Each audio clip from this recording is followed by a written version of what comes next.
Moving on, I'd like to invite the moderator for the session, Mr. Shailendra Mrityunjayappa, President and CEO, Fintech, and the panelists, Ms. Meghna Suryakumar, Founder and CEO, CrediWatch, and Mr. Pugal Thyagarajan, Senior Consultant at Tally Solutions and Founder and CEO, Potential Solutions.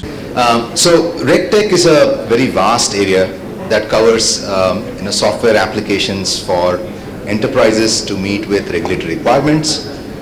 It also covers technology used by the supervisors to regulate the industry. It also spans multiple industries. Right? RegTech is not only applicable to the financial services industry. It applies to any highly regulated industry, such as healthcare, pharmaceuticals, oil and gas, and so on and so forth.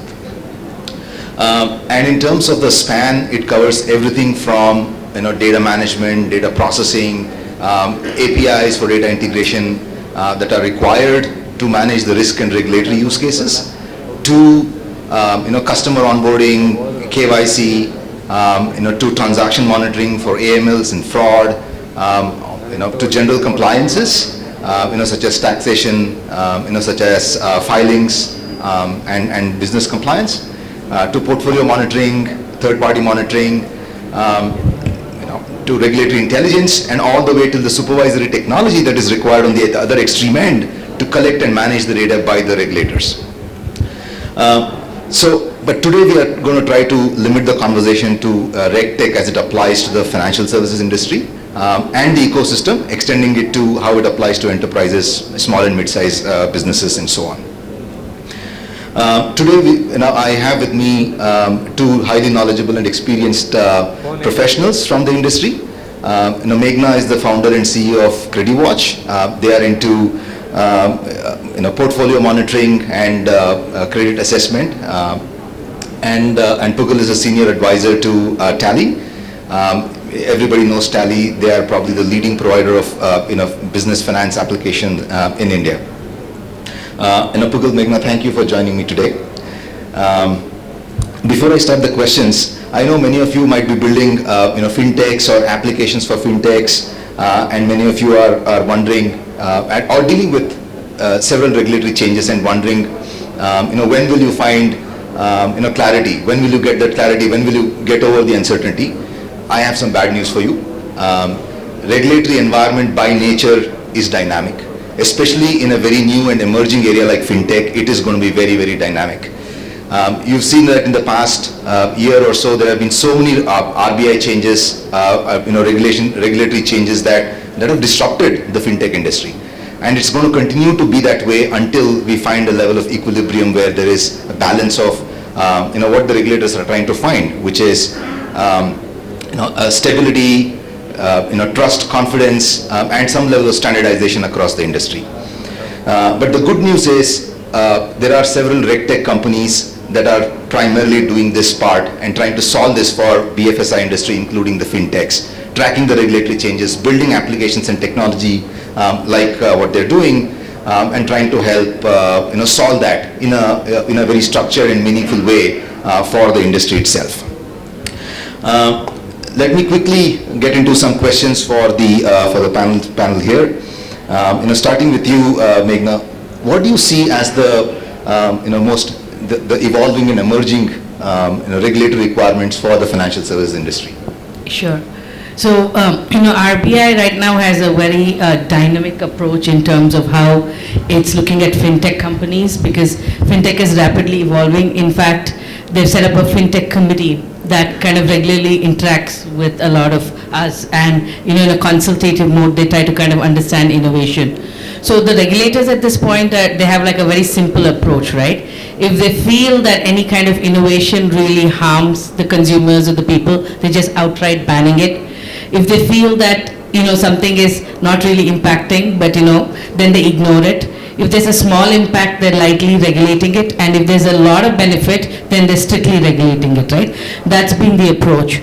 So, if you look at some of the regulations that have just come up now, AA is a mechanism, the account aggregator, because, right now, if you have to kind of really do digital lending and kind of really scale that as an ecosystem play, then, people have to exchange data and sensitive data across institutions so that there's transparency. So they've kind of built the AA mechanism and lightly regulated it, not strictly regulated it, where you could, become an AA and then you could get permission to be able to transmit data between different entities. And we just started the AA with like financial statements and financial information.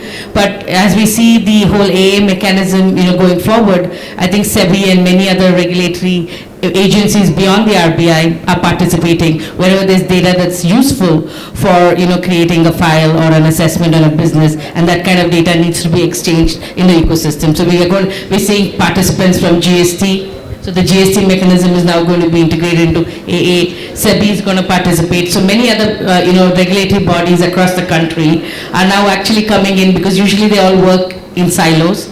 They're all independent bodies, but this is something that we're seeing, that under this mechanism of light regulation, we see that there's an ecosystem of all the regulators coming in for transparent data exchange across the ecosystem. So that's one development. The second thing is the fact that there are a lot of rapidly evolving business models for digital lending. We see that the regulators now looking at building in rules of how things needs to happen between marketplace players and lenders, and because as fintechs we usually support a bank, and a lot of fintechs enable banks to expand their credit businesses. So the new digital lending guidelines, right, it's right now quite brief, but as we see over time, we can see it evolve, where non-banking entities like fintechs like us, who would probably be a participant in helping a bank in any way by processing data or creating a score or giving a lead, we all could be rightly regulated if we're a part of that entire transaction. So that's kind of where we see RBI making a lot of light regulations in data exchange, data processing when it relates to sensitive private data of a potential borrower, whether it's a business or an individual. Thanks, Meghna. A similar question to you, Pugal. How do you see evolving regulatory requirements for the small and mid-sized businesses or enterprises? Yeah. Let me focus on the statutory compliance area, which we all know that it has actually revolutionized the compliance ecosystem in our country. Since the introduction of GST from 1st of July 2017, we have seen that compliance has become more technology driven, and also we after introduction of GST, the GST data becomes the primary source of reference point in many cases, especially in case of regulatory compliances and other things. We have also seen that we know that the data, seamless flow of data between financial services or enterprises, indirect taxation and direct taxation system, they communicate between system and the data is available there. And one example is that our AIS, which is our annual information statement, not only provides the income related information, but it also provides the GST information and the all investment information. So day by day, with the introduction of GST compliance in our country, the technology adoption becomes much focused area for especially these small and medium enterprises. In fact, a business solution thanks to Mr. Shailendra, that a business solution like Tally plays a very important role as a you can call that as a RegTech or a compliance tech in managing their compliance for their organization, and Tally provides the compliance end to end from within the software. So it is very important that people adopt software. And there are a lot of other compliances also which they have to do. One example is that if you see the e-way bill and the e-invoice, which is basically the speed of commerce for any business, have to be produced complying with the GST compliance or GST regulation. Again, the technology plays a very important role. Another example of compliance from a regulatory aspect, we can think of the MSMEs Samadhan scheme, where basically it allows to monitoring of the outstanding credit management, where the law very clearly stipulates that any payment to the MSME has to be made within 45 days if there is any written contract from the date of acceptance of goods or services. Else, they have to make a payment within 15 days. In case if they are not, if they are defaulting, then the Act stipulates that 3 times the bank rate which is stipulated by RBI is levied for non-payment on time. And the worst thing, the interest amount is not considered as part of the computation in case of income tax computation as per the Income Tax Act. So technology plays an important role in managing these regulatory and statutory compliance requirements. So, follow-up question on that. Now that there are so many compliance requirements for small businesses, mid-sized businesses, how well are they equipped to cope with these requirements? Right? Are they using a lot of technology? Are they on the journey to get there? What are the opportunities in this space? We all know that MSME is the backbone of our economy. We have close to 7.9 million MSMEs registered in our country, which contributes close to 33% of India's GDP, and they generate 120 million jobs. A survey just before the pandemic, if you see, even with this large ecosystem that we have in our country, the survey indicates that 70% of our enterprises are offline. So post-pandemic, yes, things have changed. The adoption of technology has been manifold, but it is on the payment side now, which is what in the recent budget also it was mentioned that 74 trillion transactions worth 125.94 rupees transactions have been conducted in 2022. But unfortunately, the smaller businesses and the SME segment are still not adopting to the technology the way they have to adopt to manage their business operations, especially on the regulatory and the compliance aspect of it. Now, this is where Tally as a SME technology partner helps in managing their financial inventory and compliance, which acts, I can say, as a RegTech system for them to be compliant with it. Thank you. Unlike the MSMEs or SMEs, large financial institutions are very well equipped to handle risk and regulatory requirements. So, how do you see the role of technology in helping financial institutions meet risk and regulatory requirements, Meghna? So technology actually would be an enabler to help financial institutions, comply with requirements on scale. Because, if you look at how the fintech and financial services industry has grown rapidly, right? If you look at, just maybe the loan book was, let's say 3 to 4 million entities a couple of years ago. Now it's 7 to 10 million entities in the entire industry. Now maybe in another 3 to 4 years, about 15 to 20 million entities will be covered where they would have access to formal credit. And if any financial services organization or a fintech that's lending, if they kind of have to really comply to ensure that the gazillion regulations that the regulator has made is kind of really follow to the letter of the law, it's not possible for them to manually do it, right? So we see a lot of rapidly evolving technologies that banks are using, exponential technologies, especially in AI and ML with respect to risk compliance, because I think that from a regulator's perspective, the entire stability of the entire industry depends on how you control the losses that a financial institution has while they lend. So from that perspective, risk management becomes one of the most crucial activities for a regulated entity. So we've seen a lot of technologies that have been adopted, especially in the early warning space, where we've seen a rapid adoption in the last 24 months, not just from banks where it's absolutely compulsory for them to do so, but other entities like NBFCs and entities that are lending who don't have to necessarily have a formal risk management technology in place, but we see that the industry per se is taking risk management so seriously that whether they're regulated or not, they're investing in exponential technologies. And we've seen a lot of solutions around fraud, right? Again, because that's again a regulated, KYC and fraud is regulated.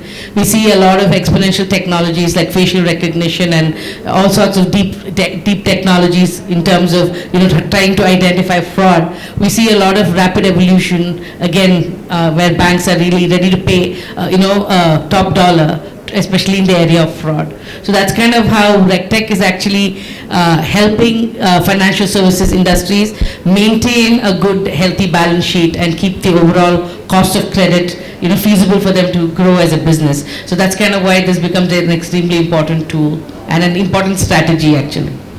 Thank you. Just to add on to that, some of the things that we do at Fintech, as well as what we've observed the industry do or evolve into. Adding a lot of AI and ML for, crunching the data, doing the, credit risk models, building the regulatory returns, and the final submissions to the regulators. There is also RPA usage to automate the entire regulatory workflows that gets, sometimes it's extremely complex in large financial institutions. There is also experimentation that's happening around the globe around use of blockchain for regulatory compliance. That will be a very, very interesting use case. And the last piece I'd like to talk about is the evolution of APIs in the whole banking world, and those APIs also becoming, having a play in the risk and regulatory areas, where risk and regulatory use cases can also be seamlessly embedded into the customer workflows or business operation workflows. Meghna, question. How do you see fintechs adopting, RegTech? Although they are not regulated per se, do you see fintechs proactively, especially the lending fintechs or fintechs that are, handling customers and customer data? Do you see them proactively, adopting RegTech, implementing RegTech? Yeah, absolutely. For example, like the data privacy laws in India, they're not yet enforced. But I think the entire financial services industry, the fintechs especially, have created the information architecture to follow the European model, right, in terms of the data privacy laws. Right, already the way we have architected our systems and the way we process personal data and the way we are very careful about how personally sensitive information is shared across when there's information exchange, it already follows global standards. So fintechs are actually pretty proactive in terms of how they, they're now very mindful in terms of how they're creating technologies, and they kind of look at what the regulator could say the next 6 to 12 months, they anticipate.